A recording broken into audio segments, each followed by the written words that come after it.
कोणत्याही समाजाचं आरक्षण काढून कोणत्याही दुसऱ्या समाजाला देण्यात येणार नाही. कुणाचंही आरक्षण कमी केलं जाणार नसल्याचं मुख्यमंत्र्यांनी म्हटलंय.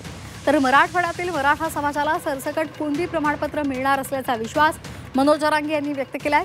सर्वांना आरक्षण मिळणार असल्याचं सुद्धा त्यांनी म्हटलंय की जोपर्यंत हे राज्य आहे तोपर्यंत ओबीसीवर अन्याय होऊ शकत नाही. जोपर्यंत हे राज्य आहे तोपर्यंत एका समाजाचं काढून दुसऱ्याला देण्याचा विचार होऊ शकत नाही. आम्ही मराठ्यांचं मराठ्यांना देणार, ओबीसींचं ओबीसींना देणार आणि ज्यांना खरा अधिकार आहे त्यांना ते देणार. कोणाचं काढून कोणाला देणार नाही. दोन समाजाला एकमेकासमोर कधीच आणणार नाही.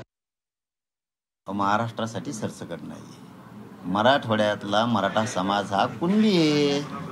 गॅजेटियरच्या नोंदीनुसार, सातारा संस्थांच्या गॅजेटियरनुसार तिथला मराठा नव्हताच असा उल्लेख आहे स्पष्ट. दोन तर सरसकट होईल, सगळं होईल. थांबा तू, सगळं होईल. बघा होतं का नाही, सगळं होईल.